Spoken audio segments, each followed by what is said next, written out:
Hola, ¿qué tal? Bienvenidos, bienvenidas a una emisión más de su programa La Disputa por el Derecho.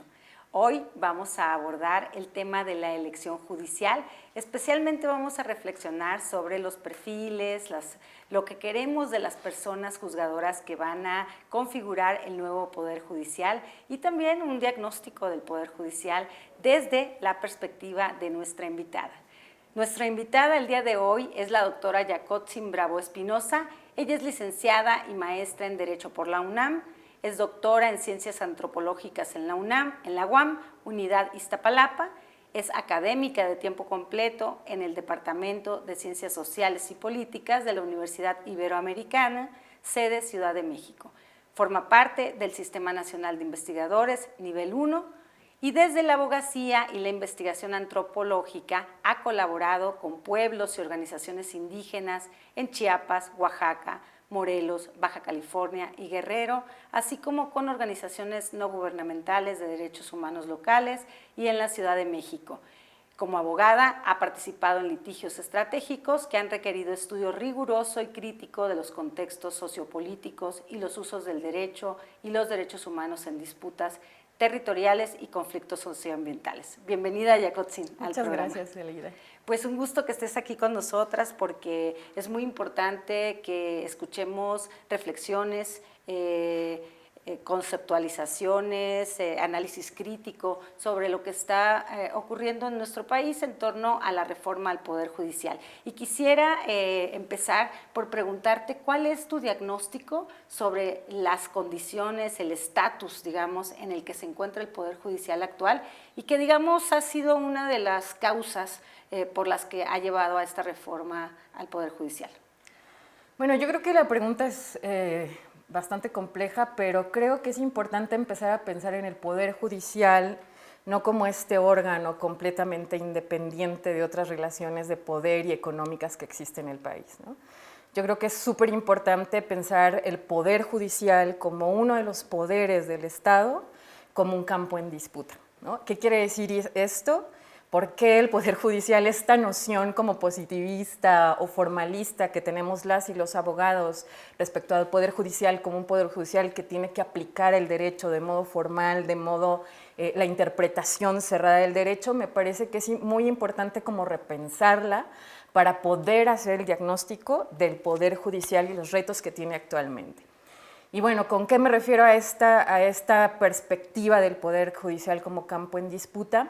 Quiere decir que adentro del Poder Judicial, para juzgar, haya una disputa de diferentes relaciones de poder, económicas, políticas, que se ponen en juego en cada uno de los litigios, ¿no?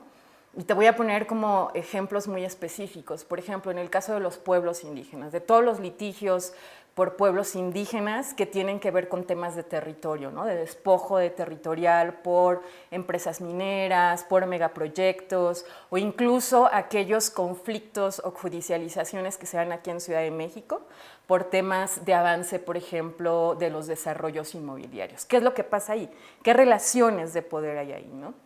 Hay relaciones de poder económicas, de empresas transnacionales, empresas nacionales, y los pueblos indígenas para poder, o los movimientos para poder jugar en ese campo en disputa de relaciones económicas, políticas y jurídicas, pues tienen que incorporar artefactos o dispositivos más allá del litigio estrictamente, ¿no? Eso es lo que denominamos como litigio estratégico, es decir, presión de los medios de comunicación, presión de movilización social para poder llevar sus judicializaciones a buen término o por lo menos al respeto de sus derechos. Entonces, en ese sentido, es importante reconocer que esas relaciones de poder que se dan al interior son las que están en juego para poder judicializar algún caso, ¿no? Y otro ejemplo, por ejemplo, es el racismo judicial que es histórico, ¿no? Y que también se va incorporando en una estructura y en una visión sistemática de los jueces cuando juzgan a pueblos afroamericanos o a mujeres afromexicanas, ¿no? A los propios pueblos indígenas. Y entonces esas relaciones, relaciones de poder estructural se insertan dentro de las interpretaciones y dentro de las, de las propias sentencias, ¿no? Entonces creo que ahí la evaluación o el diagnóstico es que hay una deuda histórica donde esas relaciones de poder son asimétricas y han sido asimétricas históricamente, ¿no? Y también pensar que, que el Estado no es un Estado, es un Estado que está inmerso pues, en políticas neoliberales y que muchas veces los jueces y las juezas pues, están también inmersos en esa disputa y son esas disputas las que se juegan dentro de las resoluciones y las interpretaciones. Entonces las interpretaciones no son únicamente interpretaciones formalistas del derecho, sino hay diferentes fenómenos que se dan al interior del Poder Judicial. Por ejemplo, la simulación jurídica, ¿no? La simulación jurídica en torno a interpreto los derechos, pero no hago la interpretación más amplia para no proteger, por ejemplo, los derechos al territorio o los derechos de las mujeres, ¿no? Hubo, por ejemplo, el formalismo jurídico como un dispositivo jurídico de poder, que muchas veces, y esto ya está muy estudiado, ya está muy escrito, y que además es una crítica al positivismo y al formalismo jurídico, que se usa el formalismo jurídico para negar, por ejemplo, la personalidad jurídica de pueblos, ¿no? Pueblos originarios, movimientos indígenas, movimientos campesinos, movimientos urbanos. Entonces el formalismo jurídico es un dispositivo para negar la entrada, muchas veces, al Poder Judicial y o bien negar sentencias, ¿no? O incluso también hacer que la judicialización sea más lenta. Entonces, ¿qué es lo que mueve esos dispositivos? Pues esta disputa, esas relaciones de poder que muchas veces están insertas en el propio Poder Judicial y no atienden a las necesidades o no atienden a esos colectivos que están defendiendo su vida, están defendiendo su territorio, están defendiendo sus bienes comunes. Entonces creo que ese es un primer elemento que hay que pensar para observar ese Poder Judicial como un Poder Judicial que tiene un montón de retos en ese sentido, ¿no? No solamente es la interpretación formal, la interpretación más amplia, la interpretación pro persona conforme al artículo primero, sino que para poder interpretar todos estos derechos para el beneficio de la sociedad, pues hay todo un campo en disputa al interior del propio Poder Judicial. Que hay que atender y hay que observar para poder hacer más bien un diagnóstico real de lo que está pasando al interior de este sistema, ¿no? Sí, por eso, Jacotzi, nos interesa mucho tu reflexión, porque tú provienes, tu formación sociojurídica, antropológica y también de acompañamiento a movimientos, a comunidades, a grupos sociales que han tratado de llevar sus casos, sus problemas, sus necesidades a las cortes, a la jurisdicción en México. Has podido observar todo esto, toda esta clausura, digamos, hay una especie de clausura del Poder Judicial para el acceso de comunidades, de pueblos, de grupos sociales, de mujeres, de personas que están en situación de vulnerabilidad, entre otras. Y frente a un Poder Judicial que está cerrado a entender las problemáticas sociales de muchos sectores de nuestra sociedad. Y en ese sentido quiero aprovechar, Jacotzi, tu experiencia, tu expertise, tu conocimiento, que es amplio en esto, para imaginar y pensar juntas cuáles son entonces los perfiles que debería de las nuevas personas juzgadoras que vamos a tener y que son necesarios que lleguen a la nueva configuración del Poder Judicial.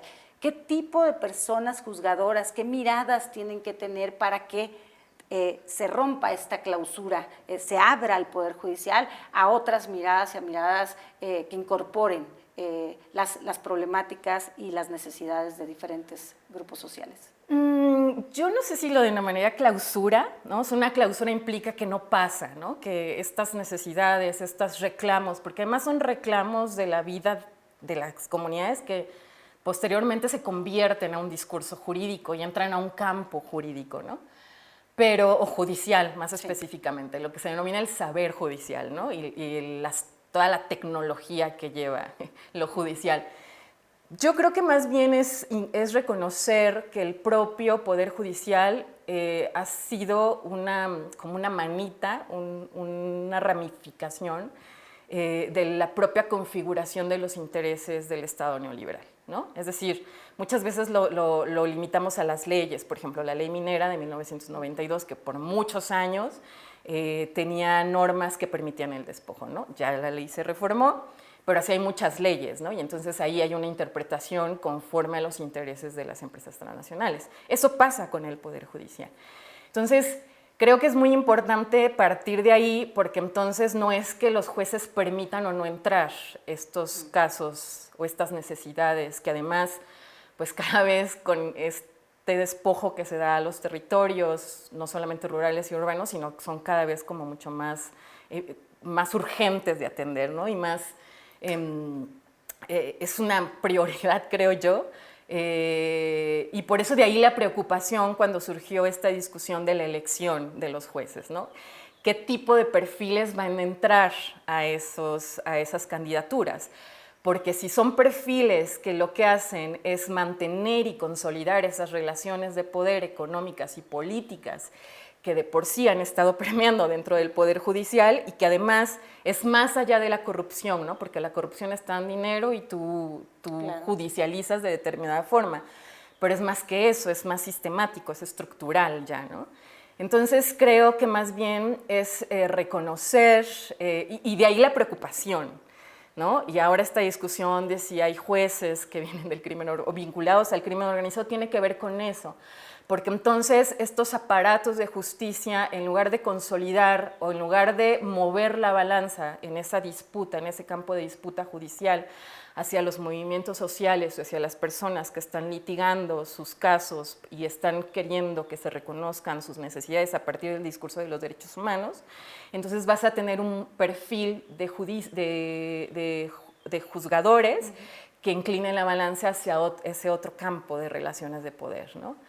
Económicas, que de por sí están y todo el mundo lo sabemos, y por eso se abrió esta discusión en torno al Poder Judicial.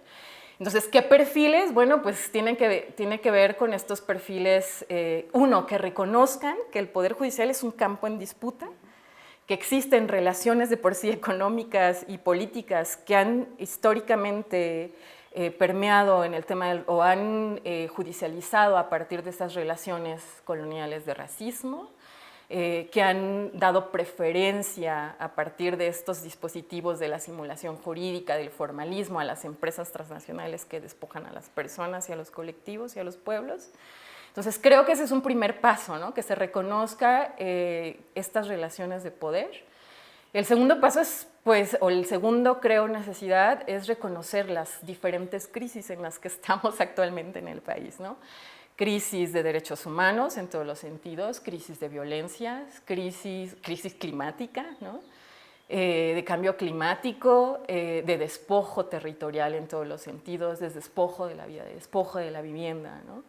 Porque entonces si observas estas crisis, entonces empiezas a interpretar, ahora sí desde el formalismo jurídico, realmente, y empiezas a aplicar el principio pro persona para poder inclinar esa balanza. Porque si no reconocemos estas crisis en las que estamos, los juzgadores van a seguir avanzando y van a seguir dando sentencias en beneficio de las empresas, en beneficio de las inmobiliarias, van a seguir retrasando los procesos, ¿no?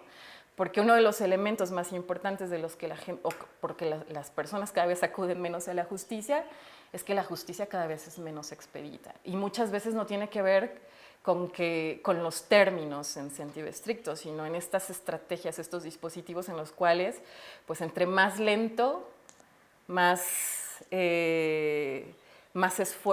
esfuerzos económicos, más desmoralización de los movimientos, de los pueblos, de las personas, porque son recursos económicos, son esfuerzos, ¿no? Entonces creo que el reto es muy amplio para los jueces y es estructural, creo yo también. Sí, lo importante también es que, como decías al principio, sería muy importante que no cambiemos todo para que siga igual. O sea, que no sean nuevas personas juzgadoras, pero con las mismas miradas, con los mismos objetivos, sin visibilizar esta deuda histórica con comunidades, pueblos, grupos sociales en situación de vulnerabilidad y de desventaja histórica, entre otros, ¿no? Y para ir finalizando esta charla, esta conversación, Yacotzin, me gustaría escucharte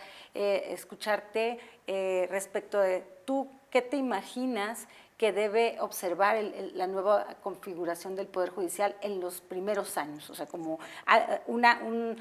mensajes claros que nos orienten a pensar que algo ha cambiado en un sentido positivo. Es una pregunta que no había pensado, pero creo que es... A ver, te voy a decir por qué es difícil contestarla, ¿no? Porque creo que no podemos caer en estas simplificaciones de que apliquen los convenios internacionales, que apliquen el artículo el primero constitucional, ¿no? Que dice que se debe aplicar todo el marco de derechos humanos. Creo que eso tendría que ser, o sea, eso ya no tendría que ser incuestionable para estos jueces. O sea, actualmente hay instrumentos jurídicos que están ahí, ¿no? Desde todos los protocolos que ya tiene, por ejemplo, la Suprema Corte para impartir justicia. Protocolos de género, protocolos de interculturalidad, todos los tratados internacionales. Cada vez las leyes protegen más, o sea, actualmente se están haciendo varias reformas, ¿no? Que protegen como mucho más los derechos humanos. Entonces, lo primero es aplicar todo ello, ¿no? O sea, lo primero es que tienen ya bueno, no digo que todos, todavía hay muchas reformas por hacer, como el tema del territorio y en pueblos indígenas, pero existe ya todo un bagaje de instrumentos que es necesario que se apliquen, ¿no? Me voy a sonar muy positivista, pero que se apliquen desde la formalidad, desde la interpretación del derecho, de los derechos humanos, en el sentido más amplio para la protección de las personas y de los colectivos, ¿no? Eso se tiene que ver. Pronto, porque ya están ahí, ¿no? Y bueno, lo que todos y todas esperamos siempre es la impartición expedita de la justicia, ¿no? Esta impartición no solamente que atienda a los derechos humanos, sino que sea expedita y bueno, todas y todos sabemos que también hay un gran retraso en diferentes judicializaciones. Y bueno, pues porque además cada tema, o sea, por ejemplo, el tema de los desaparecidos y las desaparecidas es urgente, ¿no? Yo creo que tendremos que verlo por temáticas, ¿no? Claro. O sea, es imprescindible que el tema, todas las judicializaciones del tema de desaparecidos empiecen a resolverse. Empezamos a ver a personas de todos los niveles de gobierno que estén involucradas en actos de violencia extrema o brutal como estas, con penalizaciones, con sanciones, ¿no? Muy bien. Pues muchísimas gracias, Yacotzin, por esta conversación que estamos seguras va a nutrir al debate sobre la reforma al Poder Judicial y específicamente sobre la elección que viene el 1 de junio. Pero más allá de esta fecha del 1 de junio, que es muy importante, seguir reflexionando, seguir discutiendo en torno a qué características debe de tener el nuevo Poder Judicial. Pues muchísimas gracias a ustedes que nos acompañaron en esta emisión más de La Disputa por el Derecho. Nos vemos en una siguiente.